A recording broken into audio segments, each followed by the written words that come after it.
കെപിൻ ചേട്ടാ, സംസ്ഥാനത്ത് ഇപ്പോൾ ലോൺ തട്ടിപ്പുകളുടെ എണ്ണം കൂടി വരികയാണ്. ഇപ്പോൾ പാവപ്പെട്ടവർ അല്ലെങ്കിൽ വിദ്യാഭ്യാസമില്ലാത്തവർ, വിവരമില്ലാത്തവർ മാത്രമല്ല ഈ ഒരു കാര്യത്തിൽ കുടുങ്ങുന്നത്. അതിനപ്പുറത്തേക്ക് വിദ്യാസമ്പന്നരായിട്ടുള്ള പലരും, ലോക വിവരമുള്ള പലരുമാണ് ഇത്തരത്തിലൊരു തട്ടിപ്പിന് ഏറ്റവും കൂടുതൽ ഇപ്പോൾ ഇരയാകുന്നതായിട്ട് നമുക്ക് കാണാൻ സാധിക്കുന്നത്. ഇപ്പോൾ കഴിഞ്ഞ ദിവസം പറവൂരിൽ നിന്നും ഇത്തരത്തിലൊരു വാർത്ത റിപ്പോർട്ട് ചെയ്യുന്ന ഒരു സാഹചര്യം ഉണ്ടായി. എന്തുകൊണ്ടായിരിക്കാം ഇത്രത്തോളം ഒരു ലോൺ തട്ടിപ്പിന് നമ്മുടെ നാട്ടിൽ ഇരയാകുന്ന ഒരു സാഹചര്യത്തിലേക്ക് വരുന്നത്? തീർച്ചയായിട്ടും ഹർഷ പറഞ്ഞതുപോലെ പറവൂരിൽ വന്ന വാർത്തയുടെ പുറകെ എന്താണ് സംഭവിച്ചതെന്ന് അറിയാൻ നേഷൻ ഫസ്റ്റ് ഒരു യാത്ര നടത്തിയിരുന്നു.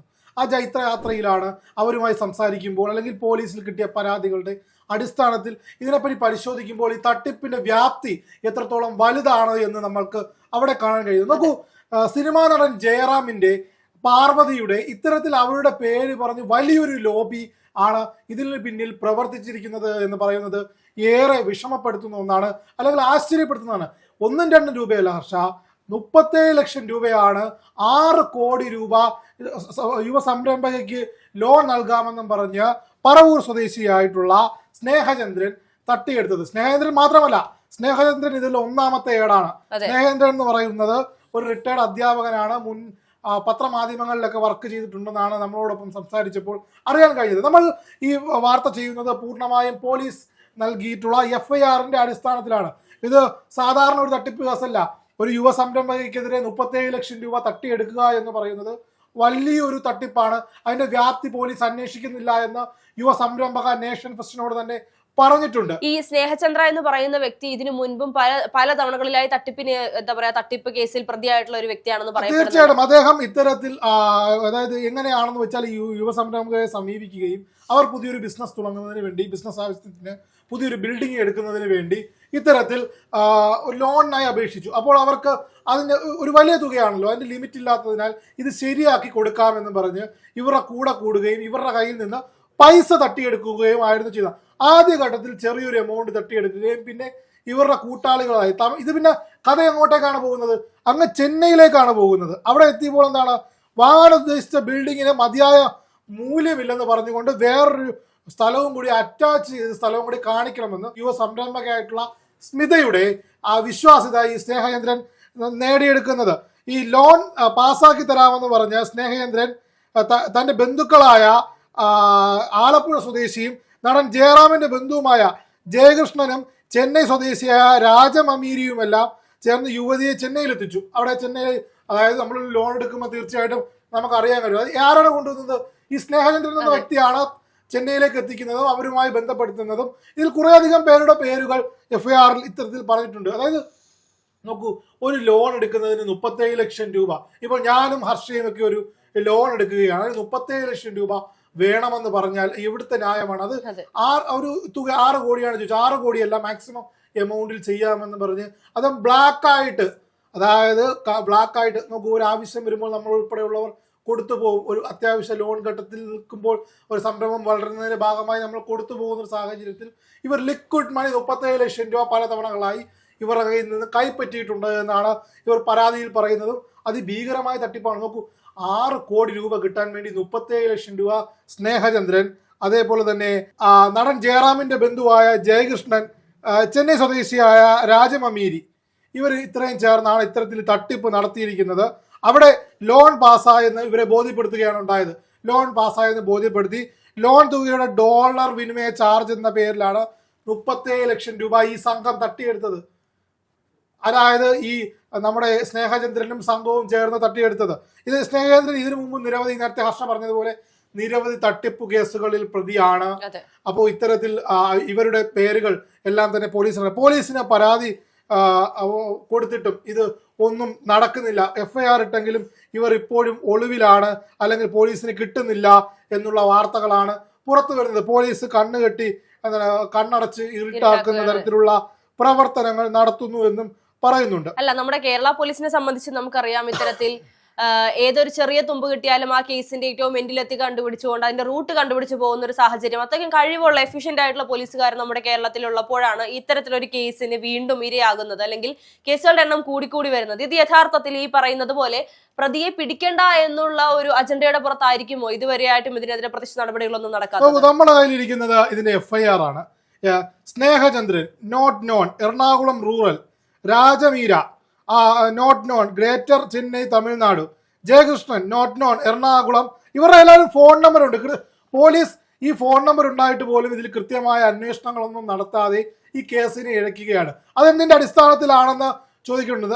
FIR-ൽ പറയുന്നത് അതായത് പ്രതികൾക്ക് അന്യായ ലാഭവും ആവലാതിക്കാരിക്ക് അന്യായ നഷ്ടവും വരുത്തുമെന്നുള്ള ഉദ്ദേശത്തോടും കരുതലോടും കൂടി ആവലാതിക്കാരെ ആലുവയിൽ സീനത്ത് ജംഗ്ഷനിൽ bits and bytes technical academy എന്ന പേരിൽ സ്ഥാപനം സ്വന്തം പേരിൽ തുടങ്ങുന്നതിന് ബിൽഡിംഗ് വാങ്ങാൻ 7 കോടി രൂപയുടെ ലോൺ അറേഞ്ച് ചെയ്ത് തരാമെന്ന് വിശ്വസിപ്പിച്ച് ആവലാതിക്കാരിൽ നിന്നും ഒന്നാം പ്രതി 7/1/2025 30,000 രൂപ, രണ്ടാം പ്രതി 23/2025 22 ലക്ഷം രൂപ, മൂന്നാം പ്രതി 25/3/2025 10 ലക്ഷം രൂപയും തുടർന്ന് 5 ലക്ഷം രൂപയും പണമായി കൈപ്പറ്റിയതായി ആവലാതിക്കാരിൽ നിന്നും മറ്റ് 9 ബാങ്ക് സ്റ്റാമ്പ് പേപ്പറുകൾ ഒപ്പിട്ട് വാങ്ങിയതെന്നും ദുരുപയോഗം ചെയ്തതും എഗ്രിമെന്റ് ഉണ്ടാക്കി ആവലാതിക്കാരിയെയും മറ്റു വിശ്വാസവഞ്ചന നടത്തി എന്നുള്ള കാര്യം FIR-ൽ ചൂണ്ടിക്കാട്ടുന്നുണ്ട്. ഇതുമായി ബന്ധപ്പെട്ട് നമ്മൾ സ്മിതയുമായി സംസാരിച്ചിരുന്നു. സ്മിതയുടെ വാക്കുകൾ നമുക്കൊന്ന് കേൾക്കാം.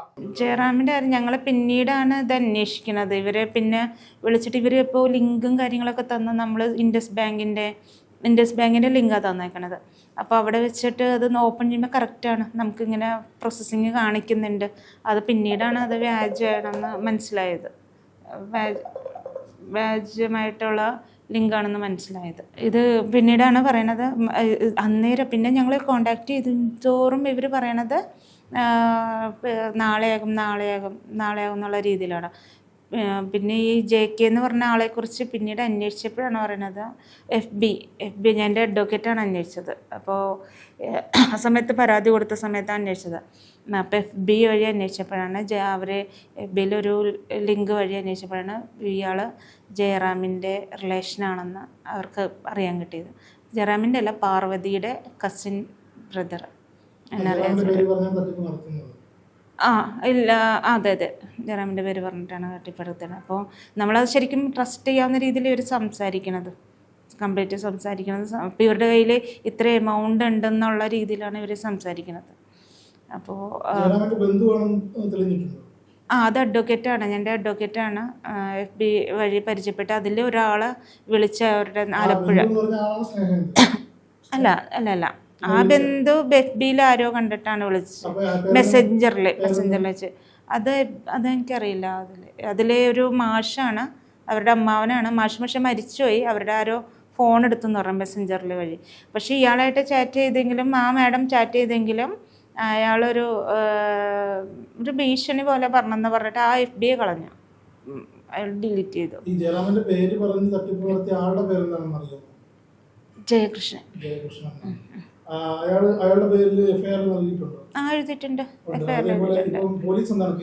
പോലീസ് കേസെടുക്കുന്നില്ല. അതായത് FIR ഇട്ട് കഴിഞ്ഞിട്ട് പല പ്രാവശ്യം പ്രഷർ ചെയ്തു പോലീസിനോട്, നമുക്ക് ഇങ്ങോട്ട് കിട്ടാനുള്ളതാണ്. അപ്പോൾ ഇത്തരത്തിൽ പോലീസിന് പരാതി കൊടുത്തിട്ടും FIR ഇട്ടിട്ടും ഇതുവരെ സ്നേഹചന്ദ്രനെയോ അല്ലെങ്കിൽ ഈ പറയുന്ന രണ്ട് ജയറാമിന്റെ ബന്ധു എന്ന് പറയുന്ന തട്ടിപ്പ് നടത്താനായിട്ട് കേരള പോലീസ് ഇത്തരത്തിൽ ആ ജയകൃഷ്ണൻ എന്ന് പറയുന്ന രാജമീര എന്ന് പറയുന്നവരെയൊക്കെ തെരഞ്ഞെടുക്കുക. ഇത്തരത്തിൽ സ്റ്റാറുകളുടെ പേര് പറഞ്ഞിട്ടാണ് 7-8 കോടി രൂപ ലോൺ തട്ടിപ്പ് ആലുവ പോലൊരു സ്ഥലത്ത് നടന്നിട്ട് പോലീസ് കണ്ണ് കെട്ടി പൂട്ടിയിരിക്കുകയാണെന്ന് പറഞ്ഞാൽ ആശ്ചര്യമല്ലാതെന്ന് പറയും. ഇപ്പോൾ ഒരു പെറ്റി കേസുകൾക്ക് ഓടിച്ചിട്ട് ജനങ്ങളെ പിടിച്ച് പെറ്റിയടിക്കുന്ന ഇത്രയും വലിയൊരു തട്ടിപ്പ് 7 കോടി രൂപയ്ക്ക് 37 ലക്ഷം രൂപ സിംഗപ്പൂർ ഡോളർ വിനിമയ ചാർജ്, സർചാർജ് എന്ന പേരിൽ ഒരു യുവ സംരംഭകയെ പേടിപ്പിച്ച് അല്ലെങ്കിൽ അവരെ മനസ്സ് മാറ്റി തട്ടിയെടുക്കുക എന്ന് പറയുന്നത് ഇവിടെ എന്ത് വിശ്വസിച്ച് ആൾക്കാർ ഇവിടെ പുതിയ സംരംഭങ്ങൾക്ക് ലോണിന് വേണ്ടി ഇറങ്ങിത്തിരിക്കും? അല്ലെങ്കിൽ എങ്ങനെ ആൾക്കാരെ വിശ്വസിക്കും?